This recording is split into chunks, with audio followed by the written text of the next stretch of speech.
bersinar. Halo anak-anak, apa kabarnya? Saya berharap kalian semua dalam keadaan sehat. Kita ketemu lagi lewat video pembelajaran kita. Di bab yang pertama, kemarin kita sudah menyelesaikan materi tentang sistem reproduksi pada manusia. Pada kesempatan ini, kita lanjut ke bab yang kedua tentang reproduksi pada tumbuhan.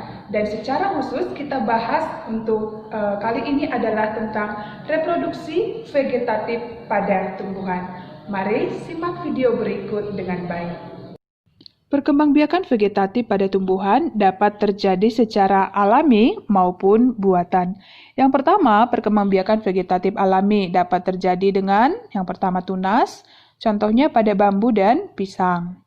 Juga ada cocor bebek dengan tunas khusus yang ada di ujung daunnya disebut dengan tunas adventif. Yang kedua dengan rimpang atau rizoma terjadi pada jahe, kunyit, lengkuas.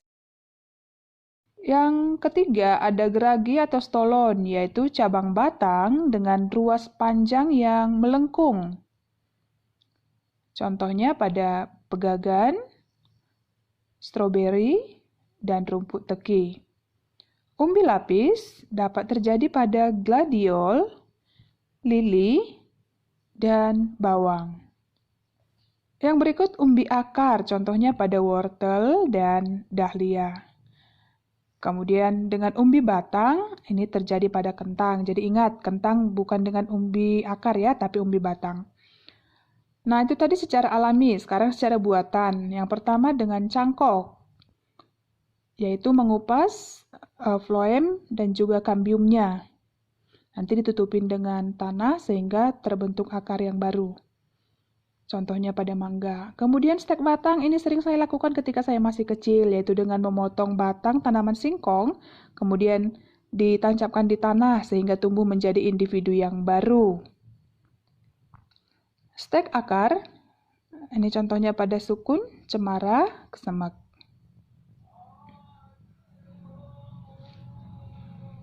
Kemudian yang berikutnya dengan stek daun, contohnya pada cocor bebek dan lidah mertua. Nah, jadi ada tumbuhan namanya lidah mertua ya, atau sering dikenal dengan Sansevieria parva.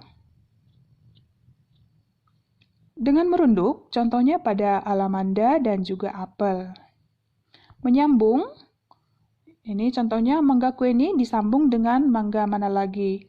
Manfaatnya adalah dalam satu pohon ada 2 varietas. Menempel atau okulasi. Ini diambil kemudian diganti dengan tunas dari tumbuhan yang lain. Jadi manfaatnya dalam satu pohon ada 2 varietas. Kemudian yang canggih ini ada namanya kultur jaringan, yaitu teknik menumbuh kembangkan bagian tanaman baik berupa sel atau jaringan atau organ pada medium kultur yang aseptik atau bebas mikroorganisme patogen dalam tabung atau botol kultur. Contohnya bisa terjadi pada pisang, kentang, dan pepaya. Demikian materi pembelajaran kita pada kesempatan ini. Sebagai kesimpulan yang dapat kita peroleh bahwa reproduksi vegetatif pada tumbuhan dapat terjadi secara alami maupun secara buatan. Reproduksi vegetatif alami dapat terjadi dengan tunas, rizoma, geragi atau stolon, umbi akar, umbi batang, dan umbi lapis. Sedangkan secara vegetatif buatan dapat terjadi dengan cangkok, stek batang, stek akar, stek daun, merunduk, menyambung, menempel atau okulasi, dan dengan cara modern dilakukan dengan kultur jaringan. Selamat pagi semua, ku nantikan dirimu di depan kelasmu, menantikan kami, guruku tersayang, guru tercinta.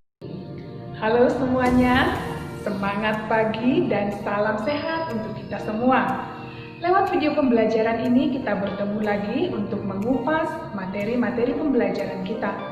Kalau di video sebelumnya kita sudah selesai membahas tentang reproduksi vegetatif pada tumbuhan. Nah, pada kesempatan kali ini kita akan melanjutkan materi pembelajaran kita tentang reproduksi generatif pada tumbuhan, secara khusus pada tumbuhan berbiji atau spermatofita, baik itu pada tumbuhan berbiji terbuka atau gimnosperma dan pada tumbuhan berbiji tertutup atau angiosperma. Yuk, kita simak dengan baik. Bagian pertama yang akan kita pelajari adalah gimnosperma atau tumbuhan berbiji terbuka. Contoh gimnosperma yaitu Pakis haji, Ginkgo biloba, melinjo, dan pinus. Alat perkembangbiakan atau reproduksi generatif pada gimnosperma adalah daun spora atau disebut dengan strobilus. Jadi, gimnosperma ini belum punya bunga sejati.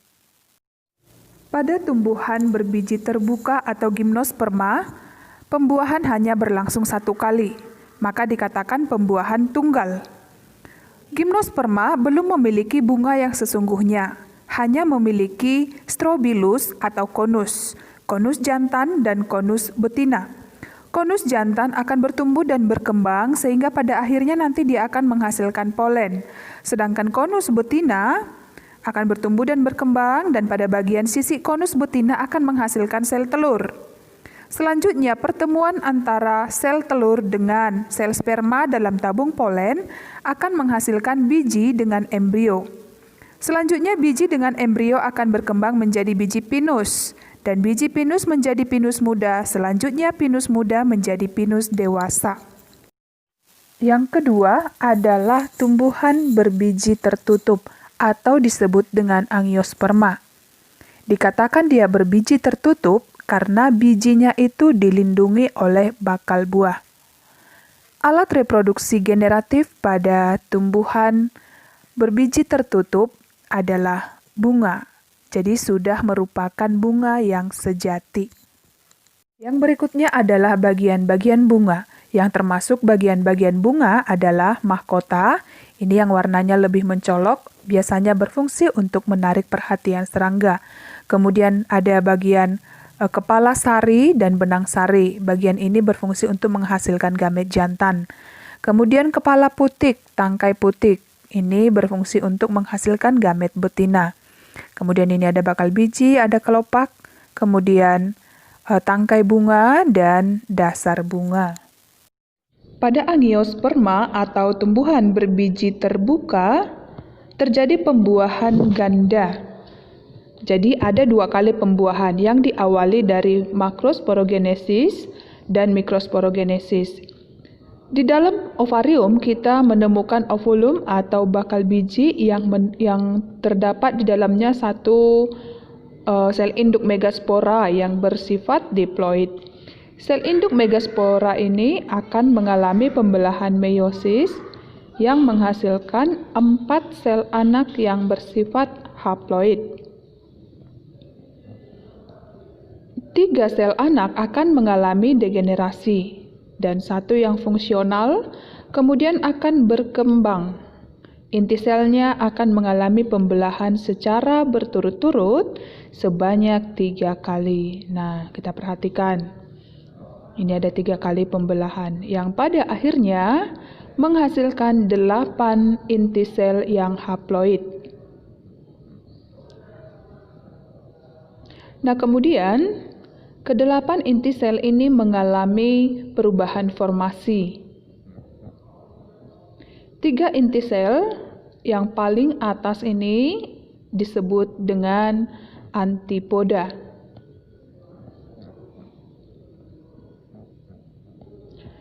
Kemudian 3 inti sel yang berada di bagian bawah ini, di tengah-tengah ada yang berwarna merah, itu adalah ovum, sedangkan pengapitnya itu disebut dengan sinergit.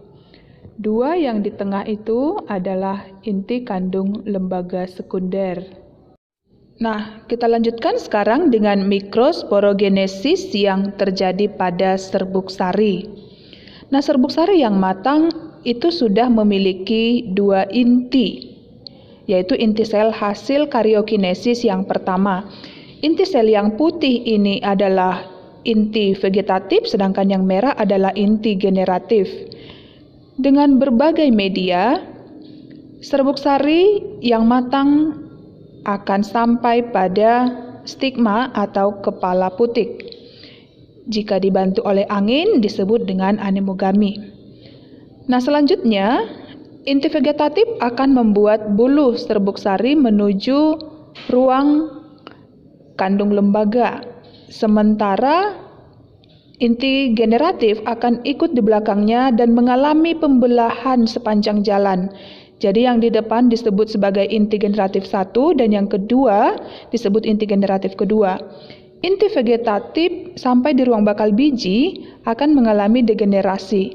Sedangkan inti generatif 1 akan membuahi ovum menghasilkan zigot. Sedangkan inti generatif kedua membuahi inti kandung lembaga sekunder menghasilkan endosperm atau cadangan makanan.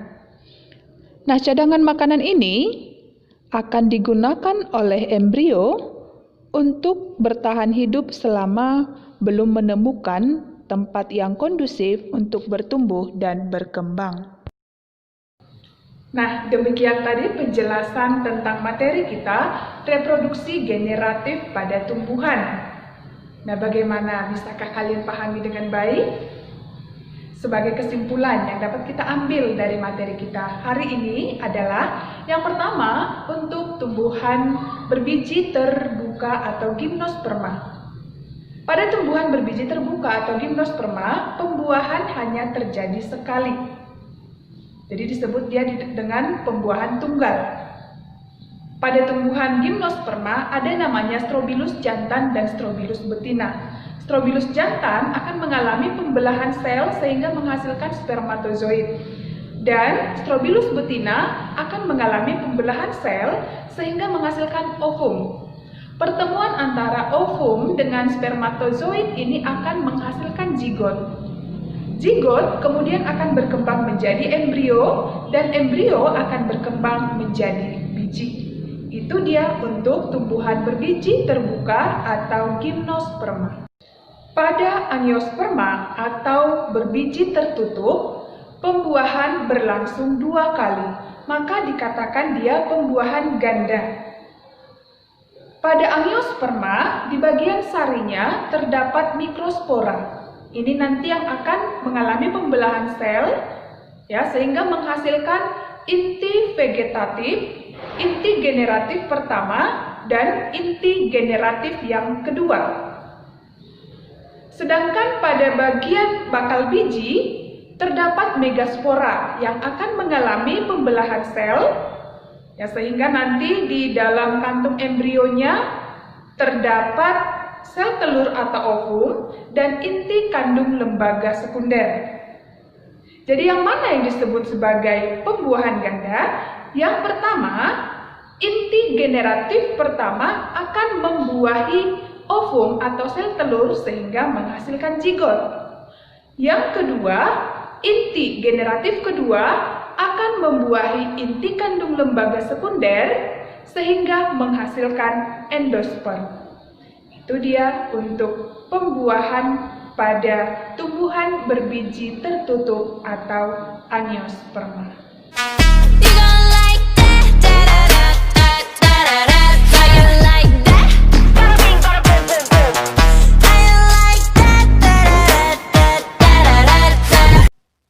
Halo semuanya, bagaimana kabar kalian hari ini? Saya berharap kalian semua dalam keadaan sehat. Senang rasanya bisa bertemu dengan kalian lewat video pembelajaran kita kali ini. Materi yang akan kita bahas pada kesempatan ini adalah tentang penyerbukan dan perkembangan biji. Saya yakin kalian semua pasti bisa memahaminya dengan baik. Mari kita simak bersama-sama. Penyerbukan adalah peristiwa jatuhnya serbuk sari dan menempel di kepala putik. Jenis-jenis penyerbukan terbagi menjadi 2 bagian. Yang pertama, berdasarkan asal serbuk sarinya. Berdasarkan asal serbuk sarinya, penyerbukan dibagi menjadi autogami atau penyerbukan sendiri, getonogami atau penyerbukan tetangga, alogami atau penyerbukan silang, hibridisasi atau penyerbukan bastar. Selanjutnya, berdasarkan perantaranya. Berdasarkan perantaranya, penyerbukan dibagi menjadi anemogami yang dibantu oleh angin, zoidiogami yang dibantu oleh hewan, hidrogami yang dibantu oleh air, antropogami yang dibantu oleh manusia. Jenis penyerbukan berdasarkan asal serbuk sarinya. Yang pertama penyerbukan sendiri atau autogami, yaitu penyerbukan yang serbuk sari jatuh di kepala putik bunga itu sendiri. Yang kedua penyerbukan tetangga atau getonogami, yaitu penyerbukan yang serbuk sari suatu bunga jatuh di kepala putik bunga yang masih dalam satu tumbuhan.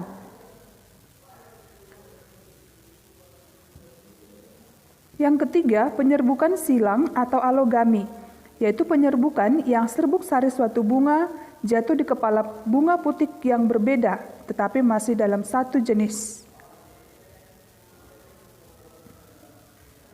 Yang keempat, penyerbukan bastar atau hibridisasi, yaitu penyerbukan yang serbuk sari suatu bunga jatuh di kepala putik bunga yang berasal dari tumbuhan yang berbeda varietasnya.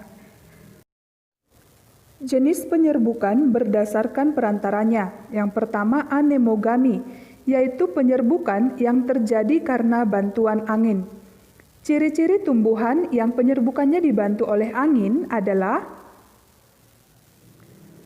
yang pertama, mahkota bunga berukuran kecil. Yang kedua, bunga tidak berwarna. Yang ketiga, serbuk sari kering, ringan, dan banyak. Yang keempat, tidak memiliki kelenjar madu atau nektar. Yang kelima, kepala putik terjulur keluar, panjang, dan berbulu. Yang kedua, zoidiogami, yaitu penyerbukan yang terjadi karena bantuan hewan. Ciri-ciri tumbuhan yang penyerbukannya dibantu oleh hewan adalah: yang pertama, warna bunga menarik. Nah, hal ini membuat hewan atau serangga misalnya merasa tertarik untuk mendekati bunga. Kemudian yang kedua, mahkota bunga besar. Yang ketiga, memiliki kelenjar madu. Yang keempat, serbuk sari berlendir. Dan yang kelima, putik tersembunyi dan berlendir. Penyerbukan yang dibantu oleh hewan terbagi menjadi entomogami, yaitu penyerbukan yang dibantu oleh serangga. Ornitogami, yaitu penyerbukan yang dibantu oleh burung. Chiropterogami, yaitu penyerbukan yang dibantu oleh kelelawar. Malakogami, yaitu penyerbukan yang dibantu oleh siput. Selanjutnya adalah tentang perkembangan biji. Biji merupakan calon tumbuhan baru. Biji ini ada yang berkeping satu disebut dengan monokotil dan ada yang berkeping dua disebut dengan dikotil. Untuk tumbuhan monokotil, kita ambil saja contohnya biji jagung.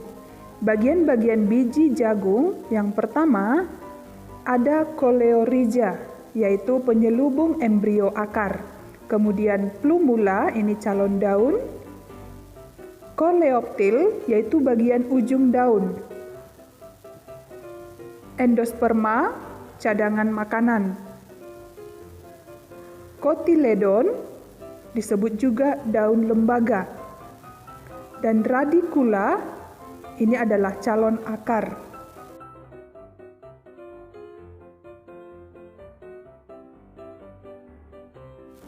Untuk dikotil, kita ambil contohnya biji kacang.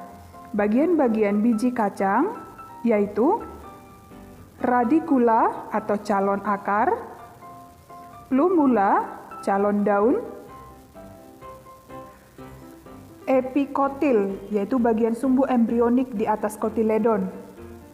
Hipokotil, ini bagian sumbu embrionik bagian bawah.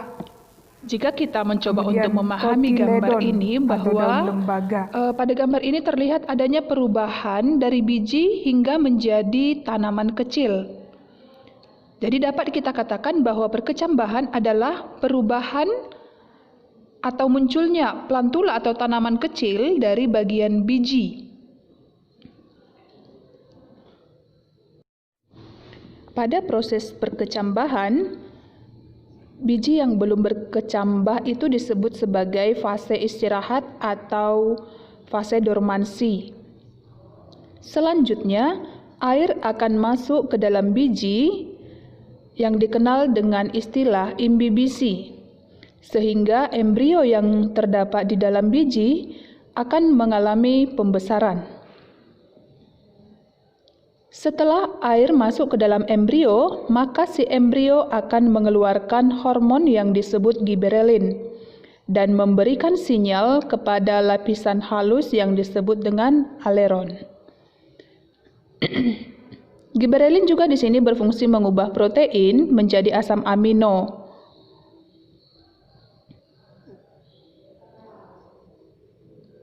Giberelin juga merangsang produksi amilase yang berfungsi untuk mengubah amilum menjadi glukosa.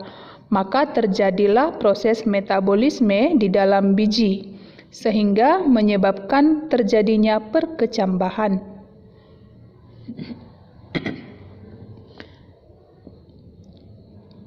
Dalam perkecambahan, kita mengenal dua tipe perkecambahan, yaitu yang pertama epigel, yaitu dengan letak kotiledon yang ikut ke atas permukaan tanah. Dan yang kedua disebut dengan hipogel, yaitu tipe perkecambahan yang ditandai dengan letak kotiledon yang tetap berada di dalam tanah. Sebagai kesimpulan yang dapat kita ambil dari materi pembelajaran kita hari ini adalah yang pertama dari bagian penyerbukan. Berdasarkan faktor penyebab jatuhnya serbuk sari di atas kepala putik, penyerbukan dibagi menjadi 4. Yang pertama zoidiogami atau yang dibantu oleh hewan, yang kedua hidrogami yang dibantu oleh air, yang ketiga anemogami yang dibantu oleh angin, yang keempat antropogami yang dibantu oleh manusia. Sedangkan berdasarkan asal serbuk sarinya, penyerbukan dibagi menjadi 4. Yang pertama, penyerbukan sendiri, yang kedua, penyerbukan tetangga, yang ketiga, penyerbukan silang, yang keempat, penyerbukan bastar.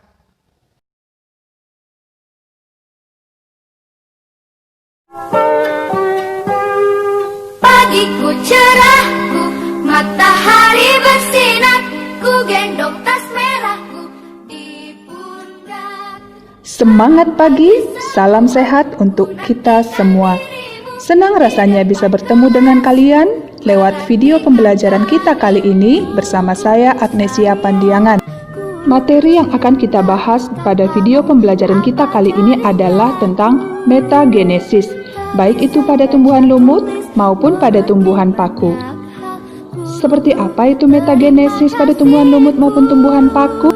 Yuk kita simak dengan baik. Tumbuhan lumut dan tumbuhan paku sama-sama mengalami reproduksi aseksual dan seksual. Kedua macam reproduksi ini terjadi pada satu individu secara bergantian. Pergiliran keturunan ini disebut dengan metagenesis. Metagenesis tumbuhan lumut diawali ketika kotak spora atau sporangium pecah dan mengeluarkan spora-spora yang telah matang. Jika spora tersebut jatuh di tempat yang lembab, spora akan berkecambah. Perkecambahan spora menghasilkan untayan seperti benang atau filamen yang bercabang-cabang disebut protonema. Protonema membentuk kuncup yang mana tiap kuncup menghasilkan tunas mirip daun yang bercabang. Tunas tersebut adalah cikal bakal tumbuhan lumut. Antheridium yaitu organ kelamin jantan dan Archegonium yaitu organ kelamin betina akan muncul di ujung atas tunas. Selanjutnya, dari Archegonium keluarlah sel ovum, sedangkan dari Antheridium keluarlah sel sperma. Kedua sel gamet tersebut dapat bersatu dan melebur dengan perantaraan air. Kemudian terjadilah pembuahan yang akan menghasilkan zigot yang akan berkembang menjadi sporogonium, yaitu sel induk spora yang akan membelah secara meiosis membentuk spora yang disimpan dalam sporangium. Jika kondisi lingkungan mendukung, maka sporangium pun pecah dan metagenesis akan berulang. Selanjutnya yang akan kita pelajari adalah metagenesis tumbuhan paku. Metagenesis diawali dari spora matang yang keluar dari sporofit. Spora didukung oleh lingkungan yang memadai akan berkecambah menjadi protalium. Protalium adalah pembentuk antheridium dan archegonium. Dengan perantaraan air, maka sperma yang dihasilkan antheridium dapat membuahi ovum yang dihasilkan oleh archegonium. Pembuahan ini menghasilkan zigot yang berkembang menjadi tumbuhan paku dewasa. Selanjutnya, tumbuhan paku akan memproduksi dan mematangkan spora, sehingga pada tahap ini tumbuhan paku disebut sporofit. Dalam sporofit, terdapat kumpulan sporangium yang disebut sorus. Pada kondisi lingkungan yang cocok, misalnya kandungan air tinggi dan cuaca dingin, sorus akan pecah, dan masing-masing sporangium yang di dalamnya mengeluarkan spora matang untuk kembali mengalami metagenesis seperti semula. Yang selanjutnya yang akan kita pelajari adalah tentang faktor-faktor yang mempengaruhi pertumbuhan dan perkembangan tumbuhan. Yang pertama, faktor internal, terdiri atas gen dan hormon. Gen-gen tersebut diwariskan dari induk tumbuhan kepada keturunannya. Gen-gen tersebut akan mengatur pola dan kecepatan pertumbuhan dan perkembangan tumbuhan. Kemudian hormon pada tumbuhan ini ada bermacam-macam. Yang pertama, ada hormon auksin, ada hormon giberelin, ada hormon sitokinin, asam absisat, dan etilen. Kemudian ini ada lagi hormon kalin ya. Nah, itu dia beberapa jenis hormon pada tumbuhan. Dan masing-masing hormon ini memiliki fungsinya masing-masing. Kalau hormon auksin ini berfungsi untuk merangsang pemanjangan batang, pertumbuhan, diferensiasi, percabangan akar, dominansi apikal, dan merangsang pembentukan bunga dan buah. Sedangkan giberelin ini berperan dalam mempercepat perkecambahan biji dan tunas untuk pemanjangan batang dan pertumbuhan raksasa. Nah, termasuk juga untuk terbentuknya buah yang besar dan tidak berbiji. Sitokinin ini berperan dalam pertumbuhan akar, merangsang pembelahan dan pertumbuhan sel, menghambat penuaan, dan menghambat dominansi apikal. Ya, kalau asam absisat, dia menghambat pertumbuhan. Ya, ini biasanya berperan ketika lingkungan tidak mendukung. Nah, kemudian traumalin, ini untuk menutup luka. Kalin itu terdiri atas rizokalin, kaulokalin, filokalin, dan antokalin. Rizokalin untuk pertumbuhan akar, kaulokalin untuk batang, filokalin untuk daun, dan antokalin untuk bunga. Kemudian yang kedua, faktor eksternal atau disebut juga dengan faktor luar ya, yang berasal dari luar tubuh tumbuhan itu sendiri. Ada nutrisi, air, cahaya, suhu, dan kelembapan. Nutrisi termasuk air dan mineral ini dibutuhkan untuk pertumbuhan dan perkembangan. Air dan mineral diserap dari dalam tanah oleh akar. Nah, mineral seperti karbon, nitrogen, fosfat, kalium, dan magnesium berguna sebagai bahan pembangun tubuh tumbuhan. Nah, kalau air ini berfungsi sebagai pelarut dan untuk fotosintesis. Nah, cahaya ini dibutuhkan dalam proses fotosintesis. Ya, proses fotosintesis menghasilkan makanan yang dapat digunakan untuk mendapatkan energi dan membangun tubuh. Kemudian suhu, tumbuhan dapat tumbuh dengan baik pada suhu optimum, yaitu sekitar 22 derajat Celcius sampai 37 derajat Celcius. Nah, jadi tumbuhan tidak tumbuh pada suhu kurang dari 0 derajat Celcius dan lebih dari 40 derajat Celcius. Nah, kemudian untuk kelembapan ini menunjukkan kandungan air di dalam tanah. Jika kelembapan rendah, transpirasi akan meningkat sehingga penyerapan air dan mineral semakin banyak. Keadaan ini dapat memicu laju pertumbuhan dan perkembangan tumbuhan. Sebagai kesimpulan yang dapat kita ambil dari materi lewat video pembelajaran kita kali ini adalah metagenesis merupakan pergiliran keturunan, fase aseksual dan seksual yang terjadi pada satu individu secara bergantian. Kemudian perbedaan metagenesis lumut dan tumbuhan paku adalah pada metagenesis lumut yang paling sering kita jumpai adalah ketika dia di fase gametofit, yaitu penghasil gamet jantan dan gamet betina. Sedangkan ketika di fase sporofit, ini fasenya sangat singkat sehingga jarang kita jumpai. Sedangkan di metagenesis tumbuhan paku, fase yang paling sering kita jumpai adalah di fase sporofit, ketika dia menghasilkan spora. Sedangkan fase gametofit, ini fasenya sangat singkat, jadi jarang kita jumpai. Demikian penjelasan materi kita lewat video pembelajaran kali ini. Saya berharap kalian semua bisa memahaminya dengan baik. Ya, saya tahu ini sulit, tapi kita harus berjuang. Sebab perjuangan bangsa Indonesia bukan hanya di masa lalu, tapi juga di masa kini dan di masa depan. Saya, kamu, dan kita semua harus siap menjadi bagian perjuangan Indonesia maju. Selamat Hari Ulang Tahun kemerdekaan.